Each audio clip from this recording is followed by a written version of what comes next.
On the side, you will notice that there are a little piece of paper with a square on it. This is going to be your viewfinder for your animal drawing. It's going to help you to block out one box at a time on your photo so that you're able to transfer it to your drawing paper. The way we're going to cut this out, this square, we want to cut it out so that it's just a hole inside here. We're cutting out the middle part here. We don't want to cut from the outside because then our paper is going to be floppy. We just want to cut this out. So the easiest way to do this safely is I'm going to take my piece of paper and I'm just going to pinch right in the middle of it. Okay, I'm not going to fold my paper entirely, but I'm just going to make a little pinch there so that I can take my scissor and just boop, make a little cut. So now I have this little slit in the square so that I can go in and start to cut out the square. I want to try to stay right on the line as best I can. I want to be nice and neat. I'm taking kind of little cuts. Okay, little cuts. If I do this correctly, I should have a nice, neat square out of this piece of paper. Okay, nice, neat square. Okay, there we go. So I have a nice hole in my piece of paper. So now when I'm going with my animal picture, say if I was looking at this animal picture here, I can block out one box of each part of my photo. So if I did my grid correctly, if I block out one box at a time, it'll just be visible in that viewfinder. Okay, so here I already started to draw my cat. Okay, so I already started to draw my cat. So if I do one box at a time, make sure that you're holding your drawing paper the same orientation as your photo. So if I have 1, 2, 3, 4 boxes at the top, I have 1, 2, 3, 4 boxes at the top of my drawing paper. If I was doing this drawing, this animal picture, do you see how this is horizontal? 1, 2, 3, 4, 5, 6. I would want to make sure that I hold my paper this way so that my drawing has 1, 2, 3, 4, 5, 6 boxes on the top. Okay, but this is vertical, so I'm going to go this way. Okay, so I'm starting at the top box here, and if I lay in my viewfinder, okay, mostly fur here. So what I did on my animal picture here is I just laid in a shape to show me that this fur here is a little lighter. Darker rather, and then this here is a little lighter. When I go to my next box here, I go to my next box. My next box, I have a lot of information, like the eye is in there. Okay, I want to try to keep the shape of the eye, how big it is.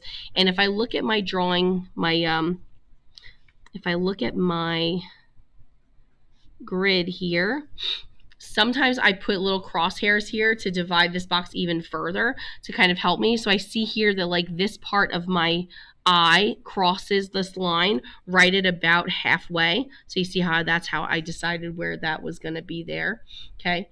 And then this here is a little above halfway. I think I could probably take this line and kind of move it like that because I think it's not as steep as I have it. Okay. So I can go in. And then this is going to be that like highlight that I have there. Okay. And then you're just going to go one box at a time. Try to keep track of what box you're on so that you don't mess up. So I'm going to go one box down, third box. I'm down here. This, I have a lot of variation in color of the fur. I had this line here of a white around the eye. This fur is a different color. Here's a different color. This is the edge of the face. Okay. When I go down here, this looks like it's the edge of the face. There's a difference in color here that I'm going to kind of draw in. So I'm trying to go one box at a time to get my details. Okay. Up here, I have this big black spot. Okay. I think there's also a spot right here that's kind of coming around the outside. Okay. So one box at a time, and then you're going to get the rest of the information for, let's see, here's the rest of my eye is over here. I'm going to go down like this. And then this looks like it's like this. It comes out and around. Okay. I'm going to go just, again, one box at a time. one box at a time. This comes down. Okay, this comes down here, so that's like the tear duct maybe. Okay. Again, one box at a time. Try to keep your proportions correct. Try to keep your proportions correct because nothing is more upsetting than you drawing something beautifully and then having it be too small or in the wrong box. Okay, that's something that's absolutely upsetting, is when you try to draw something out and then it's just not right. And I think here this looks like it's the cat's tongue. So this is his lip, kind of comes around, and then this is going to be his tongue here. So his tongue looks like it comes here and comes around, and this looks like it's part of his paw that's there. Okay, so you're gonna go one box at a time to try to draw out these shapes.